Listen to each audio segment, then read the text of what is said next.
Hey everyone, Cal Doggett here, founder of Investor Code.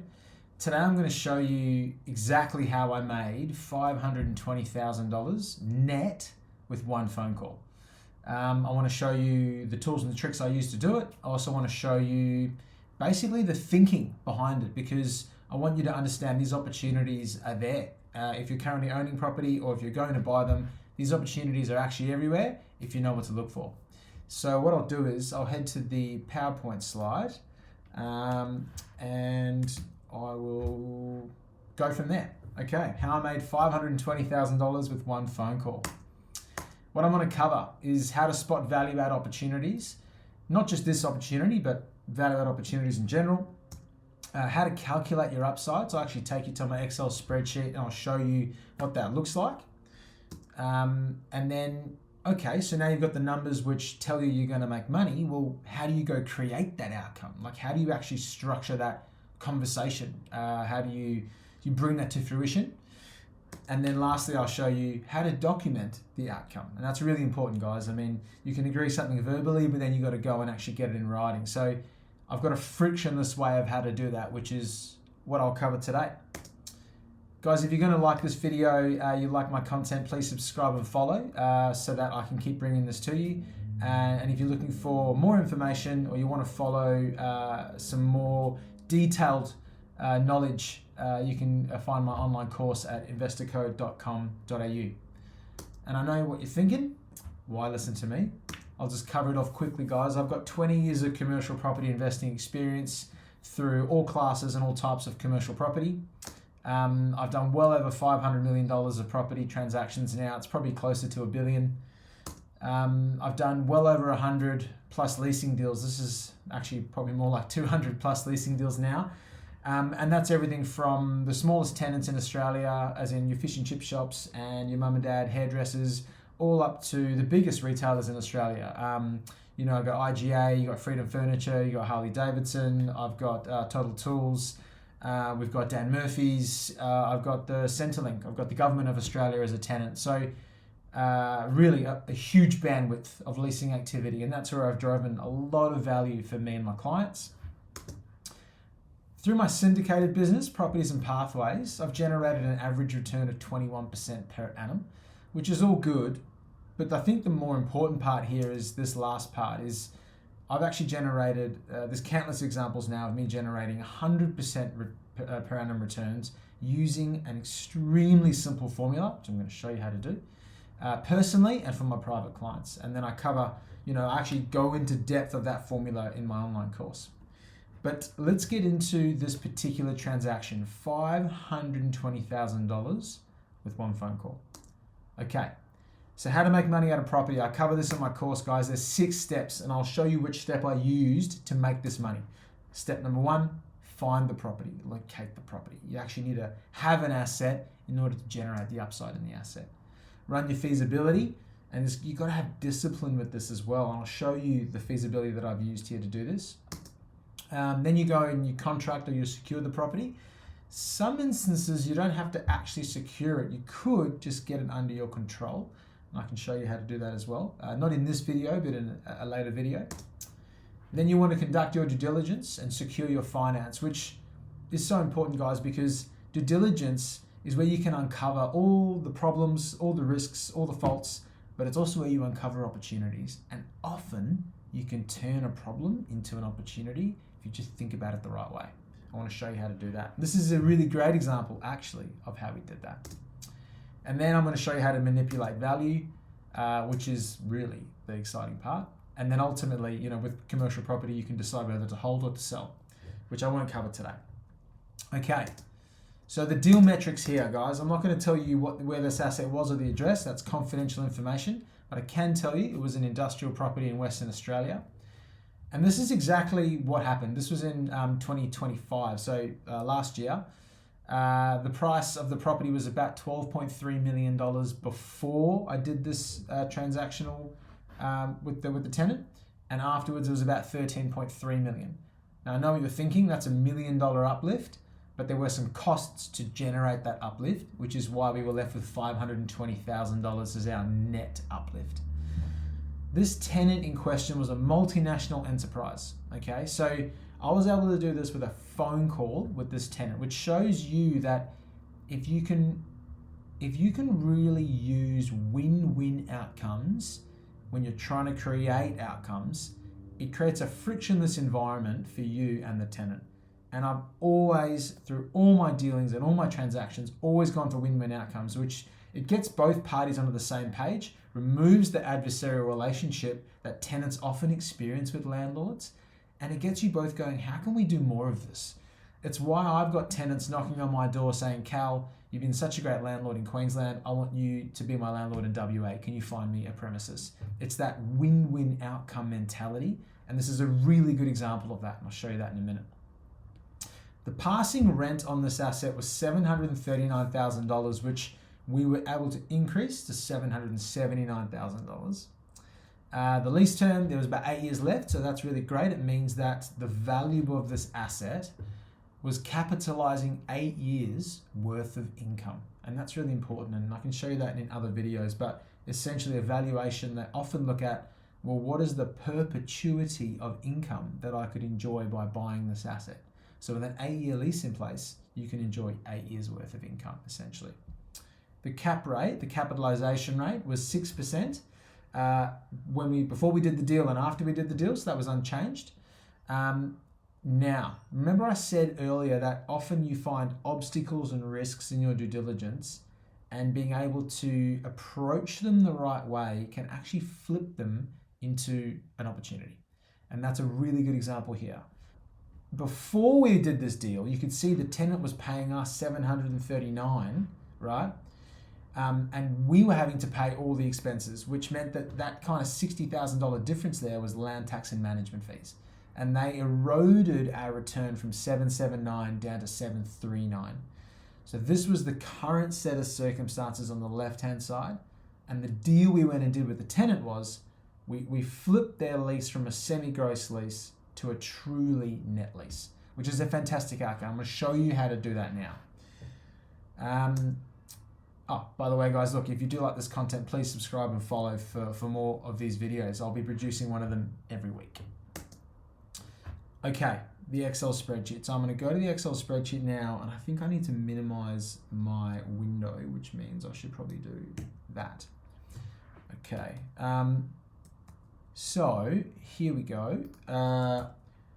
We've got, okay, so this is my feasibility here, guys, and I'm showing this to you transparently.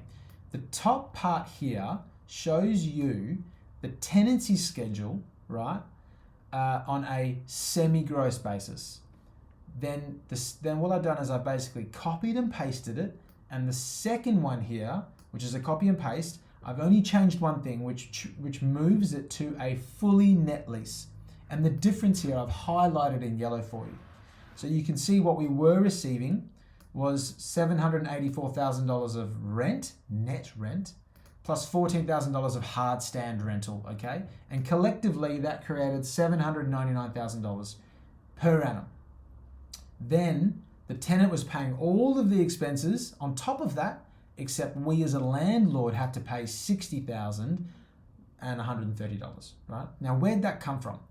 Those two amounts came from here, and these are actually screenshots that I've taken from the valuation. And you can see here, we've got a screenshot of the outgoings for the property. Now they highlight two things. The first one is the $36,030 here, showing for land tax. And then if you look underneath, we've got administration and management fee, which was $24,100. Now those two numbers added together, as you can see in my summation here, $24,100 was the management fees, $36,030 was the land tax. I've added those together, and it's showing me that the net receivable after we received the rent from the tenant and we've paid those amounts is $739,000. Now, what we wanted to do was go to the tenant and say, hey guys, how about we transfer your lease to a fully net lease? You take the burden of paying that $60,000 and we will incentivize you to do that. To which the tenant said, okay, that sounds reasonable. What kind of incentive would you offer? And you can see here, what happens is we've now got the same rent coming in, the same hard stand rent coming in, And now, instead of us eroding our net rent from land tax and management fees, let's assume that we don't pay those because the tenant's now paying them, which means we would take home $799,000. Then what I wanted to do in calculating how much we could actually offer the tenant to entice them to this deal, remember, always trying to create win-win outcomes. So it needed to be enticing for them, enticing enough for them to change the current lease format, to change the current obligations, rights, and responsibilities of the lease. Okay. So I wanted to know how much did we have to play with, and that's what I've done here. I've gone, okay, well, the net rent receivable 739 versus 799. The cap rate that we know from our valuation was 6%, which drives a value of 12.3 million. I'm saying, okay, well, what happens if we apply the same cap rate, even though there is an argument to suggest that the cap rate would get better, because now what we've done is we've made a very passive asset even more passive, because a potential owner doesn't have to worry about any operating expenses at all. They just receive a net rent. Okay, so there would be an argument for the cap rate tightening even further, right? But let's say it doesn't. Let's say it just stays the same. Now we've got a higher rental, as you can see here, at 799, capitalized at 6%, and we've got that $13.3 million there. Okay. So I knew that if we were able to articulate this transaction quite quickly and the cap rate didn't move, there could be about $1 million in value. That's a pretty significant upside from one little deal, okay? But then I knew the tenant was going to want an enticement for this outcome, okay? Because they're essentially saying, I'm going to take the burden now of $60,000 a year, and I don't know, it could be more next year, it could be even more the year after, so it needs to be a pretty decent enticement, okay? So how did I calculate that? Well, I went to the tenant and I said, well, hey guys, we know what CPI is, okay? It's about 2.5%. What happens if you've got 8 years left on your lease? Why don't we take $60,000 and we'll just say, what happens if it escalates every year at CPI? What's the total value of money that would be? Which could be the total risk for you on taking those expenses, as in you become responsible for the expenses, okay? And the cost over the full term, as you can see here, $60,000 plus 7 years, right, of escalated outgoings was a total of $610,000. I said to the tenant, how about you take on the responsibility, okay? And it's worth about $610,000. And they said, that sounds amazing, okay? Now, high level sums, we could be making about $1 million of upside, right, in value, and it's going to cost us about 610. But here's where I got a little bit clever. I said to the tenant, well, it's a bit interesting if you were to get all of that money now, but you're only going to have to spend some of it in year 5 and year 7 and year 8. So you could essentially get the money now and you could invest it. Like you could put it in a bank account at 5%, which means you're making money on my money. So I said, I think a fairer way of doing this would be to create a present value of those cash flows. So what we're saying is, okay, there's cash flows today. You are currently spending 60 grand in outgoings. Sorry, you're currently not spending 60 grand in outgoings. And we're suggesting that you do spend it. And then you're going to spend it for the next 7 years. All of that accumulates to $610,000 a year. What happens if we use a present value sum, which means what's the present value of those cash flows every year for the next 7 years? And that present value here, which is a present value calculation from Excel, shows you that a 3% discount rate, which you could use CPI, we could use 2.5%, but we used 3. It shows a present value of $482,000. So I went to the tenant and I said, okay guys, well right now, we know that inflation could get away from us a little bit, and we know that land tax is about as high as it's been in the last little while, and also management fees, we'll keep them static for you because we're currently managing the asset. And so we said, okay, how about we agree somewhere in the middle? And we ended up, I can actually show you here the deal metrics we agreed. This is exactly the email. Management fees, $21,750, land tax, $3,500. The payout figure, we agreed $454,000. So what am I saying, guys? I'm saying with a phone call to the tenant, we created $1 million of uplift We agreed to $454,000 as an incentive to them to take the deal, okay? And that generates a profit. Now here, the profit was a bit higher. I need to change this to 454. There was about 548 grand worth of profit. Pretty sizable profit from one phone call. But now I had to go do a few more things. I had to get the tenant to actually sign an agreement.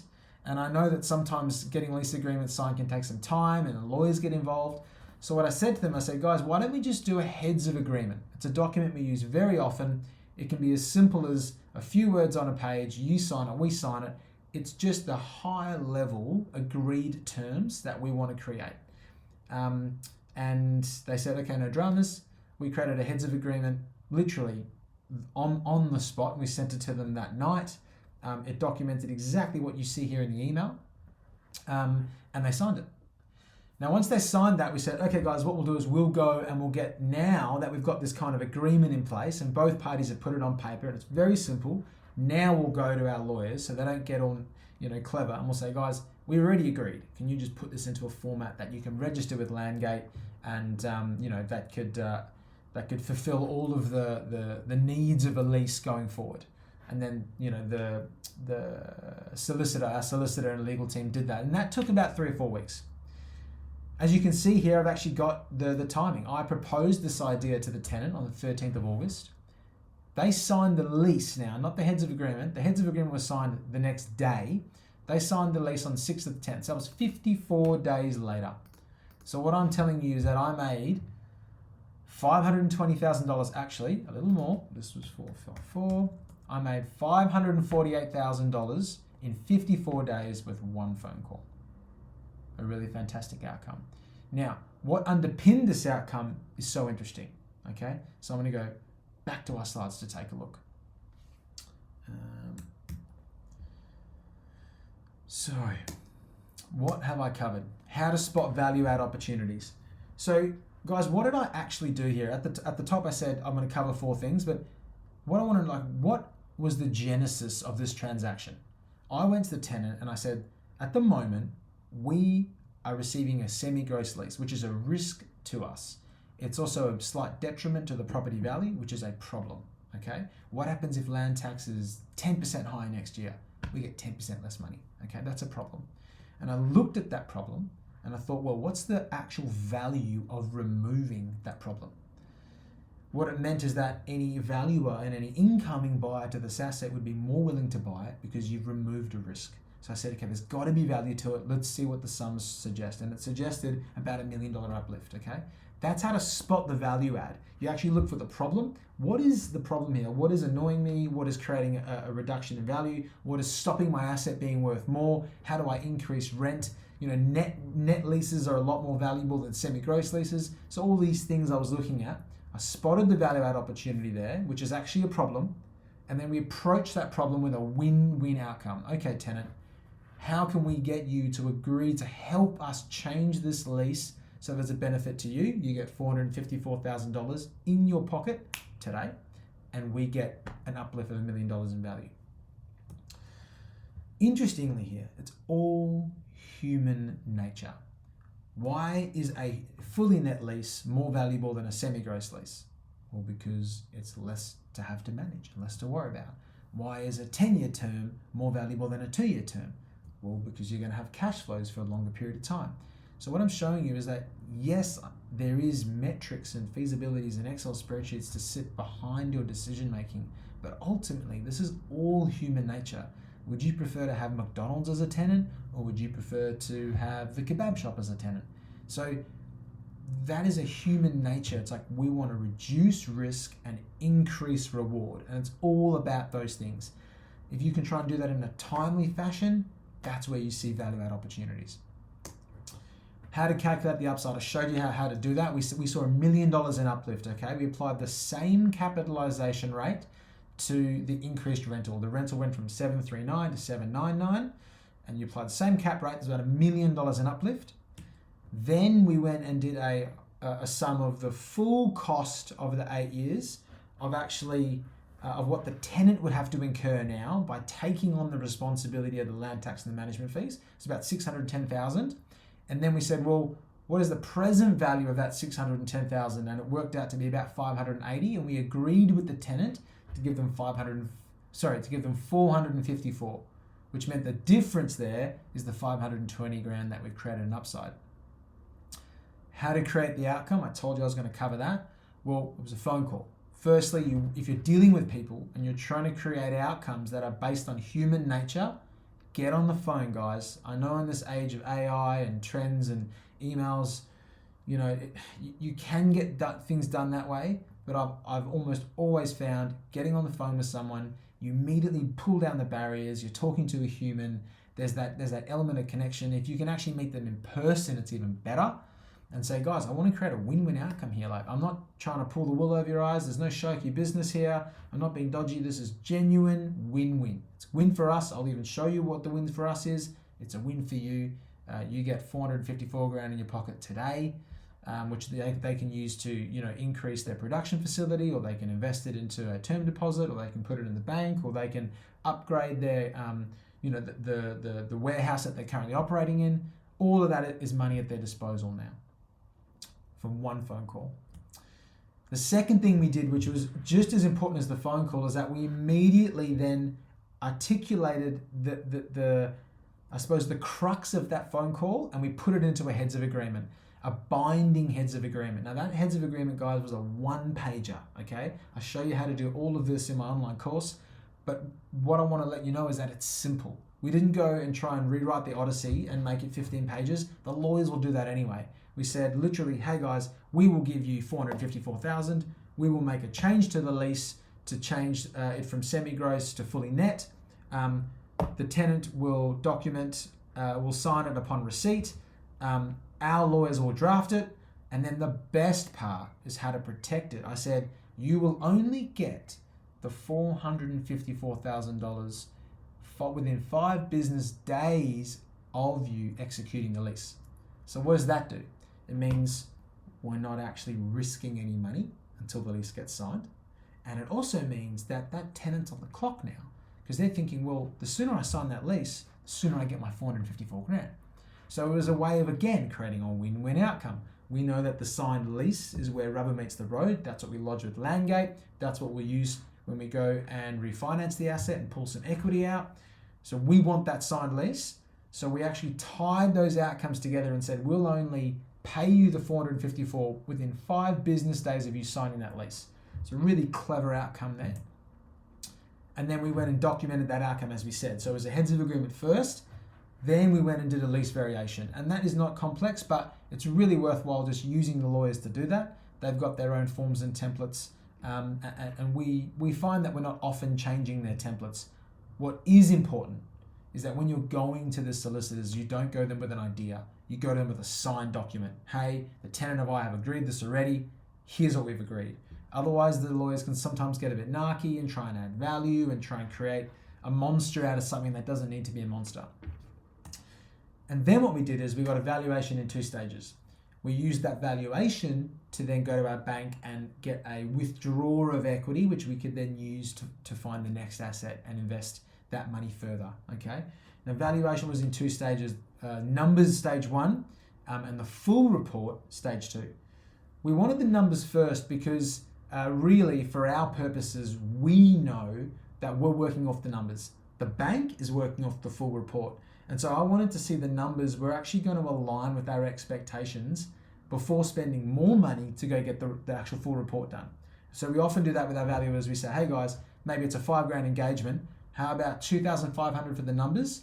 If we like them, then we'll let you go and create the full report, which is the next 2,500. So it's another way of kind of de-risking our spend by doing it in stages.